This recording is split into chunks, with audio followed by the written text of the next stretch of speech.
"It's just scrap metal, Dad. Get over it."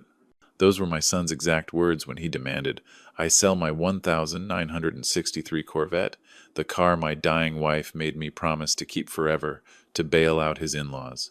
Mark called me a pathetic old man clinging to junk while real people suffered. What he didn't know was that his broke janitor father owned 50,000 Bitcoin worth over $2 billion. I'd been testing his character for years, living like a pauper while secretly being richer than he could imagine. When he stole my car and sold it behind my back, calling it worthless garbage, he sealed his fate. The payback I delivered was so perfectly cruel, it destroyed his life forever. Before I tell you how this broke janitor made his ungrateful son pay the ultimate price, let me know in the comments. Have you ever been looked down on because of your job or appearance? Hit that like button if you've ever had family members who were ashamed of you, because you'll want to see how this story of hidden wealth and perfect revenge unfolds. My name is Tom Wilson, and for 40 years, I've been cleaning toilets at Stanford University. Every morning, I'd catch the number 42 bus in my worn-out janitor uniform while wealthy students drove past in their expensive cars. My son Mark was ashamed of having a poor old man for a father. But what he didn't know was that his old man had a secret that would make him regret every cruel word he ever said to me. For 4 decades, I mopped floors, cleaned bathrooms, and emptied trash cans at one of the most prestigious universities in America. Students would walk past me like I was invisible. Professors would nod politely, but never really see me. I was part of the background, just another janitor in a blue uniform, keeping their world clean and comfortable. But appearances can be deceiving, and sometimes the people you look down on know things you could never imagine. Mark was 34 years old, a sales manager living in San Francisco with his wife Jessica. He had a decent job, a nice apartment, and a comfortable middle-class life. But whenever he talked about me, I could hear the shame in his voice, the embarrassment, the way he'd quickly change the subject when his friends asked about his family. "My dad's just a janitor," he'd say, like those words tasted bitter in his mouth. "He's never really amounted to much." It broke my heart every single time. I'd raised Mark by myself after his mother Mary died when he was 12. I worked double shifts to pay for his clothes, his school supplies, his college tuition. I never missed a parent-teacher conference or a baseball game, even when I was exhausted from cleaning up after people all day. I thought I'd taught him about dignity, about the value of honest work, about treating people with respect regardless of their bank account. I was wrong. Mark saw my job as something to be ashamed of. He saw me as a failure, a disappointment, an old man who'd never achieved anything worthwhile. When he introduced me to Jessica's family, I could see him cringing at my worn-out clothes and calloused hands. When they asked what I did for a living, he'd mumble something about maintenance work and quickly steer the conversation elsewhere. The disrespect hurt more than he could ever know. But I kept quiet, watching and waiting, hoping that somewhere deep down, Mark still had the values I'd tried to instill in him. I kept thinking that maybe the shame was just a phase, that eventually he'd realize there's honor in any honest work. I was about to discover just how wrong I was about my son. And when that discovery came, it would involve the one thing I treasured more than anything else in the world. Something that would reveal Mark's true character in the most painful way. That one thing I treasured was sitting in my garage, covered by an old tarp. A 1963 Chevrolet Corvette split window, painted in rally red with chrome that still gleamed despite its age. To most people, it looked like just another classic car. To Mark, it was worthless junk. But to me, it was everything. It was Mary. I met my wife Mary in 1978 at a car show in San Jose. She was 22, wearing a yellow sundress, absolutely mesmerized by that exact Corvette. The owner wanted $12,000, which might as well have been $12 million for a young mechanic like me. "It's beautiful, isn't it?" she said, running her hand along the hood. "Someday I'm going to own a car just like this." "Someday I'm going to buy you one," I replied, and she laughed like it was the sweetest impossible dream. Every spare dollar went into a coffee can in our kitchen cabinet. Mary would joke about our Corvette fund whenever we ate beans and rice for dinner. She never complained, never made me feel guilty for chasing what seemed impossible. In 1985, 7 years later, I surprised Mary on her birthday by driving that same Corvette into our driveway with a giant red bow on the hood. She cried so hard she couldn't speak for 10 minutes. "You remembered," she whispered. "You actually remembered." We spent 15 years making memories in that car. Sunday drives through California hills, weekend trips to Monterey, teaching young Mark how to change oil and check tire pressure. Mary would sit in the passenger seat, windows down, hair flying in the wind, laughing and singing along to the radio. Those were the happiest years of my life. When cancer came, Mary fought with everything she had. On her final day in the hospital, she grabbed my hand with what little strength remained. "Promise me something, Tom," she whispered. "Promise me you'll keep our car. Don't ever let anyone take it away. When you drive it, I'll be right there beside you." I promised her, and I meant it with every fiber of my being. For 8 years since Mary died, that Corvette had been my connection to her. Every Sunday, I'd take it for a drive, feeling her presence in the passenger seat. I'd tell her about my week, about Mark's achievements, about how much I missed her. Mark never understood any of this. To him, it was just an old car I was too stubborn to sell. He was about to prove just how little he understood about love, loyalty, and keeping promises to the people who matter most. The call that would change everything came on a Tuesday evening in March. I was watching the news when my phone rang, and Mark's voice sounded strained, worried in a way I hadn't heard since Mary got sick. "Dad, I need to tell you something," he said. "Jessica's parents are in serious trouble." Jessica's father, Miguel Rodriguez, had owned a small construction company in the East Bay for 20 years. He was a good man, hard-working, the kind of guy who built his business on handshake deals and treating his workers fairly. But the past 2 years had been brutal for small contractors. Supply chain issues, labor shortages, and 3 major clients who'd gone bankrupt without paying their bills. "They're facing complete financial ruin," Mark explained, his voice heavy with worry. "The bank is foreclosing on their house next month. Miguel's business creditors are circling like vultures. They need $75,000 immediately, or they're going to lose everything." I could hear Jessica crying in the background. Despite Mark's attitude toward me, I'd always liked Jessica. She was a sweet girl who genuinely cared about her family. Her parents had immigrated from Mexico 30 years ago with nothing but hope and determination. They'd built a decent life through sheer hard work, and now it was all crashing down around them. "That's terrible," I said, meaning it. "Is there anything I can do to help?" There was a long pause on the other end of the line. I could practically hear the wheels turning in Mark's head. "Well," he said slowly, "Jessica and I have been talking. We've been looking at every possible option. We've applied for loans, but our credit isn't good enough for that kind of money. We've asked other family members, but nobody has that much cash available." Another pause. Longer this time.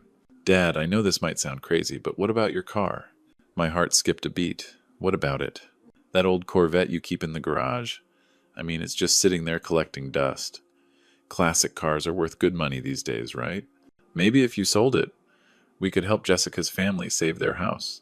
The casual way he said it, like he was suggesting I sell an old lawnmower, made my chest tighten. "Mark, that car means everything to me. You know that. It was your mother's favorite thing in the world. Dad, come on, Mom's been gone for 8 years. It's just a car. Jessica's parents are about to lose their home, their business, everything they've worked for their entire lives.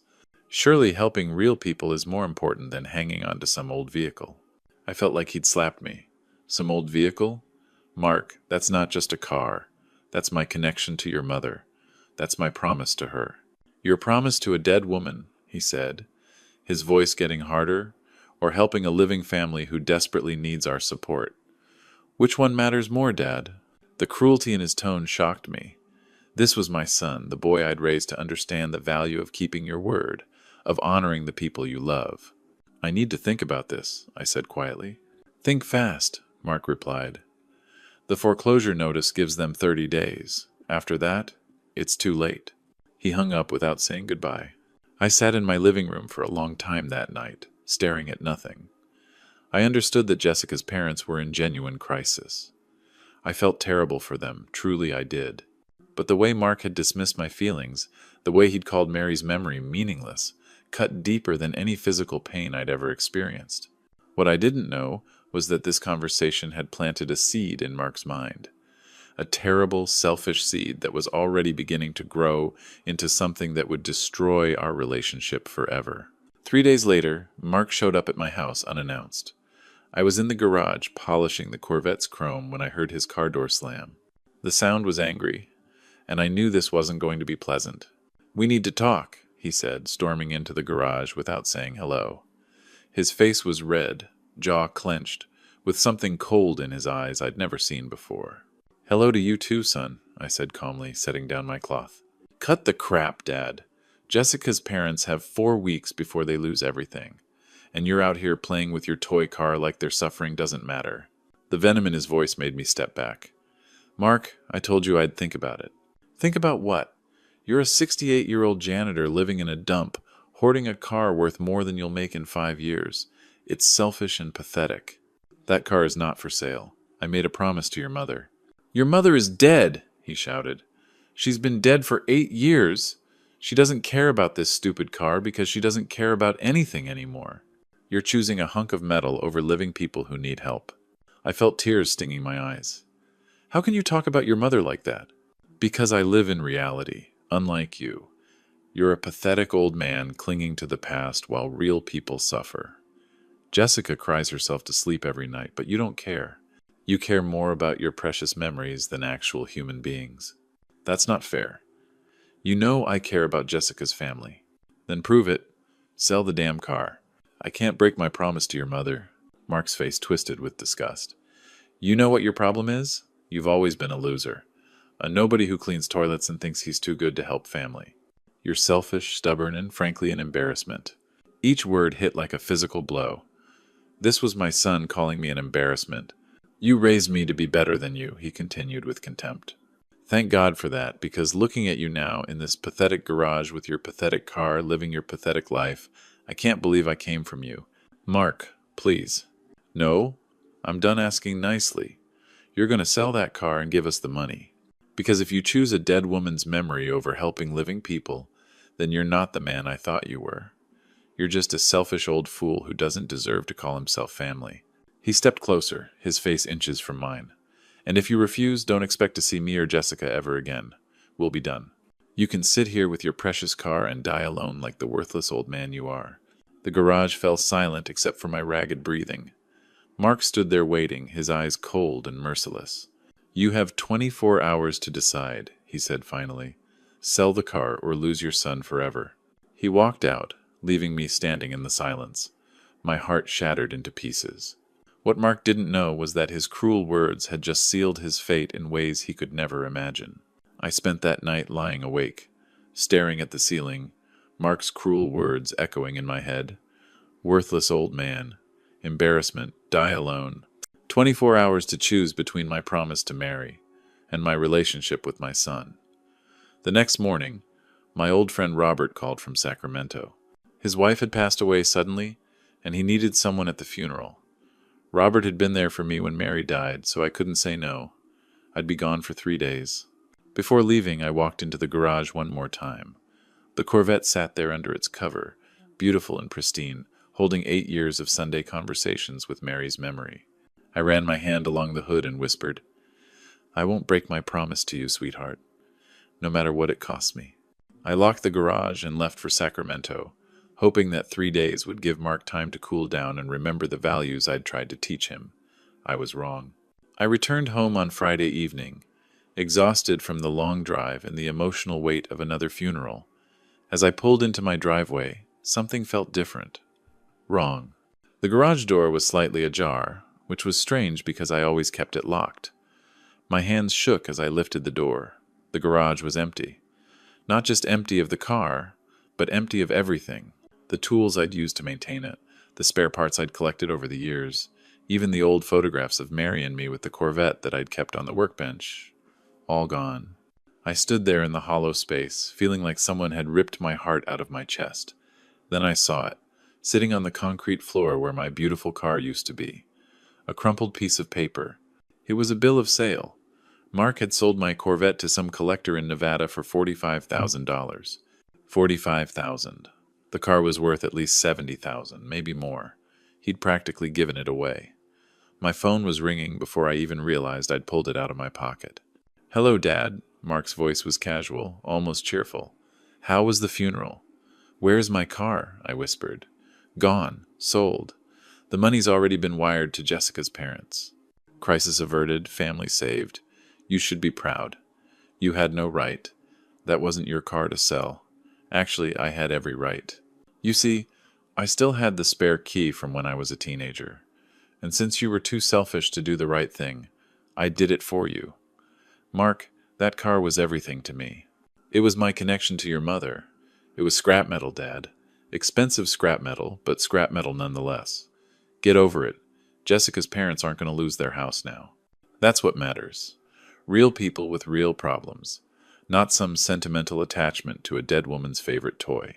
The casual cruelty in his voice was breathtaking. How can you talk about your mother like that? Because I'm a realist. And because, frankly, I'm tired of pretending your feelings matter more than everyone else's. You're a janitor, Dad. A nobody. You clean toilets for a living. That car was the only valuable thing you'll ever own. And now it's actually doing some good in the world instead of just sitting in your pathetic garage. I was crying now, standing in my empty garage, listening to my son destroy what was left of my heart. I'll never forgive you for this, I said quietly. Mark laughed. You'll get over it, old man. You always do. He hung up. But what Mark didn't know was that he'd just made the biggest mistake of his life. That night, I sat in my kitchen staring at my laptop screen, my heart broken but my mind crystal clear. Mark thought he knew everything about his broke janitor father. He thought I was powerless, helpless, a pathetic old man with no options. He was about to learn his first lesson. I opened my secure Bitcoin wallet and stared at numbers that had been growing for 15 years. 50,000 coins, purchased when they were worth pennies, now valued at over $2 billion. More money than Mark could comprehend, hidden while he spent years being ashamed of his poor father. But first, Jessica's parents were innocent victims. They were good people facing genuine hardship, and they didn't deserve to suffer because of their son-in-law's cruelty. I initiated an anonymous wire transfer for $75,000 to Miguel Rodriguez's bank account. Not the $73,000 Mark had stolen, but the full amount they needed. The transfer came from an untraceable offshore account, with a simple note, from a friend who believes in second chances. The next morning, Jessica called Mark, sobbing with joy. I could hear her excitement when Mark called to tell me the good news. Dad, you're not going to believe this, Mark said, amazed. Some anonymous donor just paid off all of Jessica's parents' debts, $75,000. They're completely safe now. That's wonderful, I said calmly. They must have a guardian angel. It's incredible. Jessica's crying happy tears. Her parents are calling it a miracle. They have no idea who could have done something so generous. I could hear the satisfaction in Mark's voice. He thought his theft had somehow contributed to this miracle. He had no idea his broke janitor father had just casually donated more money than Mark would make in 3 years. I'm so relieved, Mark continued. I mean, selling your car helped. But this anonymous donation means Jessica's family is completely secure. They can rebuild everything. I'm happy for them. They deserve good things. Maybe this worked out for the best. Your car money helped, and now this mystery donor finished the job. Sometimes things happen for a reason, right? The casual way he dismissed stealing my most precious possession made my blood boil, but I kept my voice steady. Yes, Mark. Sometimes things do happen for a reason. I'm proud of you for doing the right thing, even if it was hard. Mom would be proud too. That comment nearly broke my composure. Mark had stolen my connection to Mary, called her memory worthless, and now claimed she'd be proud of his theft. I'm sure she's watching all of this very carefully, I said quietly. Well, I should go. Jessica wants to celebrate tonight. Thanks for understanding, Dad. After he hung up, I sat in my empty garage for a long time. The oil stain where my Corvette had lived was still visible. Mark thought he'd won. He thought he'd successfully manipulated his weak old father, and now some mysterious benefactor had made everything perfect. He had no idea that his broke janitor father was the mysterious benefactor, and he had no idea that this act of anonymous generosity was actually the beginning of his punishment, not the end. Because now that Jessica's parents were safe, I could focus entirely on teaching Mark the most expensive lesson of his life. The real payback was just beginning. 2 days later, I called Mark. It was time for him to learn the truth about his pathetic old man. Hey, Dad, he answered, still riding high from his victory. What's up? I need you to come over. There's something I want to show you. Can't it wait? Jessica and I are celebrating tonight. No, Mark, it can't wait. Come now. Something in my tone got through because he agreed immediately. When Mark arrived, I was sitting at my kitchen table with my laptop open. He walked in looking annoyed. "What's so important?" he asked, settling across from me. "I want to show you something about your broke janitor father," I said, turning the screen toward him. Mark glanced at it, then did a double take. His eyes widened as he processed what he was seeing. Numbers. More numbers than he'd ever seen in one place. "What is this?" he whispered. "That's my Bitcoin wallet, son. 50,000 coins I bought starting in 2009, when they cost less than $1 each." Mark's face went white. "That says $2.1 billion. Correct. Your pathetic, worthless janitor father is worth over $2 billion. The silence was deafening. Mark stared at the screen, mouth opening and closing. "This can't be real," he managed. I clicked to another screen showing recent transactions. "See that transfer 3 days ago? 75,000 to Miguel Rodriguez? That anonymous donation that saved Jessica's parents? That was me." Mark's hands started shaking. "You're the mystery donor? I've been watching you your entire adult life, Mark. Watching you be ashamed of me because you thought I was poor. I kept living like a janitor to test your character. I wanted to see who you really were when you thought I had nothing. Dad, for 15 years I could have lived like the billionaire I am. But I wanted to test if you'd love and respect your father regardless of his bank account." Mark was crying now, understanding his betrayal's magnitude. "You failed spectacularly. You called me pathetic, worthless, an embarrassment. You stole the one thing connecting me to your mother and sold it like garbage. You committed fraud because you thought I was too powerless to stop you. Dad, please, I'm sorry. I didn't know. You didn't know because you never bothered to know me. You saw a janitor's uniform and decided that was all I was worth. You judged your father by appearance instead of character." Mark was sobbing. "I can make this right. I'll find your car, buy it back." "With what money?" "You make $60,000 a year. That car costs more than you'll earn in a lifetime. Use your money. You can buy 100 Corvettes." I closed the laptop and looked at him with cold eyes. "That's not the point. You stole something irreplaceable from someone you claimed to love because you thought he was too weak to fight back. I'll do anything to make this right. Anything." "There's nothing you can do, Mark. The damage isn't to my car or bank account. It's to my heart. You showed me exactly what kind of man you are." Mark reached across desperately. "Please, Dad, give me a chance." I stood and walked toward the door. "I already gave Jessica's parents $75,000. That's my final act of generosity toward your family." "What does that mean?" I turned back one last time. "It means you're about to learn what it really feels like to be powerless." Over the next week, Mark called me 17 times. He showed up at my house twice. He sent desperate text messages at all hours. "Dad, please answer your phone. I know I messed up. Let me fix this. I'm begging you, don't do this to me." On the 8th day, I finally answered. "Thank God," Mark sobbed. "Dad, I've been going crazy. I can't eat, can't sleep. Jessica doesn't understand why I'm falling apart." "What do you want, Mark?" "I want to make this right. I'll spend my life making it up to you. I'll quit my job and take care of you. Just please give me another chance." Number. "Dad, you can't mean that. I'm your son, your only child. Mom wouldn't want you to abandon me." The mention of Mary made my jaw clench. "Don't bring your mother into this. You dishonored her memory when you sold that car." "I'll get it back. I've been calling dealers all week. I'll find whoever bought it and pay whatever they want, even if it takes 20 years. You still don't understand." Mark was crying hard. "Then, explain it. Tell me what to do. I'll do anything." "There's nothing you can do. You revealed your true character, Mark. When you thought I was powerless, you showed me exactly who you are. Cruel, selfish, with no respect for people who love you. But I do love you. I was stressed about Jessica's parents. I made a mistake. A mistake is forgetting my birthday. What you did was calculated cruelty. You forged my signature, lied to the buyer, called me pathetic and worthless. That wasn't a mistake. That was who you really are." "People change. I can change. Give me a chance to prove it." "Why should I? For 34 years I gave you everything. I worked double shifts for your education. I sacrificed my comfort for your opportunities. The moment you thought I couldn't give you more, you treated me like garbage." Mark was hyperventilating. "I'm sorry. So sorry. I'll go to therapy, do community service, donate to charity. Whatever you want. I don't want anything from you. That's the point. I'm worth $2 billion.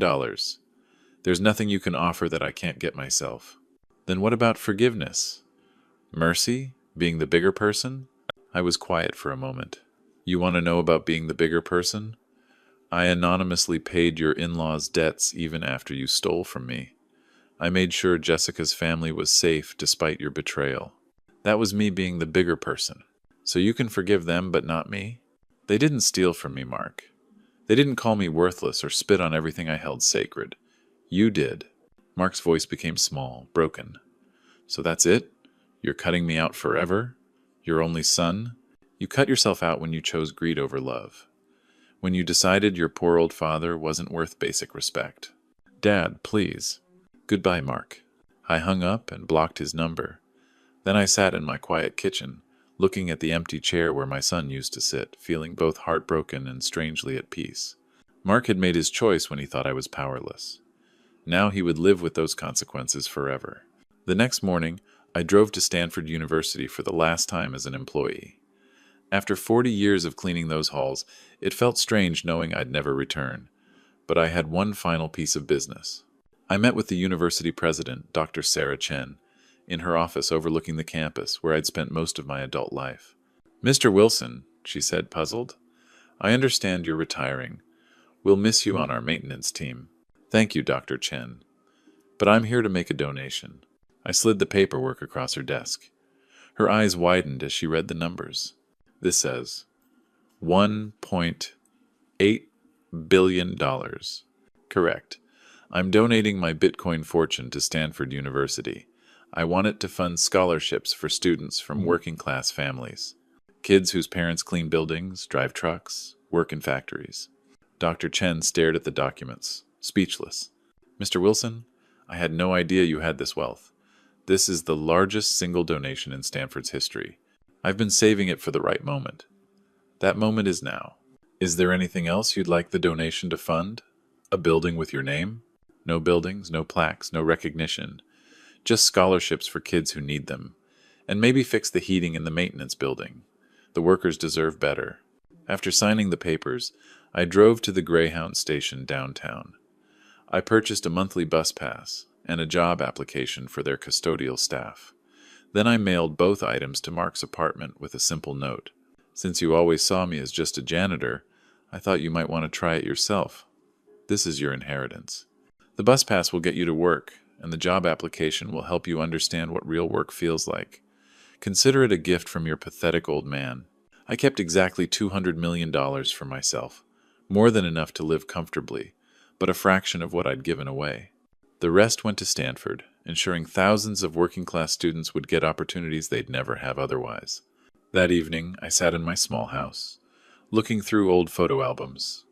Pictures of Mary and me with the Corvette. Pictures of young Mark learning to change oil in my garage. Pictures of family barbecues when we were happy, before money and status became more important than love and respect. My phone rang once, Mark calling from a different number, but I let it go to voicemail. I never listened to the message. 3 months later, I heard through Jessica's cousin that Mark had taken the janitor job. He'd been fired from his sales position when he couldn't focus on work, spending all his time trying to reach me. Jessica had moved back with her parents, unable to understand why her husband had become obsessed with finding his father. I felt no satisfaction in his suffering, but no regret either. Mark had made his choice when he thought I was powerless. Now he was learning what powerlessness actually felt like. I bought a small cottage in Carmel by the sea, and spent my days reading, gardening, and taking long walks on the beach. Sometimes I thought about getting another classic car, but it wouldn't be the same. That Corvette hadn't just been about the car. It had been about the love Mary and I shared, the promise I'd made, the connection to happier times. Mark had stolen more than just a car. He'd stolen the last piece of my heart that still believed in unconditional family love. The payback was perfect because it was permanent. Mark would spend the rest of his life knowing exactly what he'd lost, and exactly why he'd lost it. And me? I finally found peace, knowing that sometimes walking away is the only way to protect what's left of your heart. This family story teaches us that respect isn't earned by wealth, but by character. Tom's journey shows us that God sees our hearts, not our bank accounts, and often tests us through those closest to us. When we judge others by appearance, we risk losing our most precious relationships. Mark's tragedy wasn't poverty.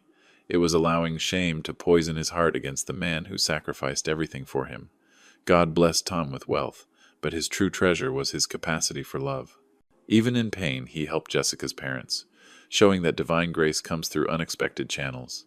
Like many grandpa stories passed down through generations, this tale reminds us that people we dismiss as ordinary may carry extraordinary secrets. Tom's story echoes countless grandpa stories where quiet dignity ultimately triumphs over cruelty. The empty garage where Mary's Corvette once sat represents every broken promise in family relationships. Yet Tom chose justice over revenge, proving that God's justice, though delayed, is always perfect. If this family story touched your heart, share your thoughts below. Have you ever misjudged someone based on their job or appearance? Your story might encourage others walking similar paths. Don't forget to subscribe for more inspiring stories that remind us God works through ordinary people in extraordinary ways.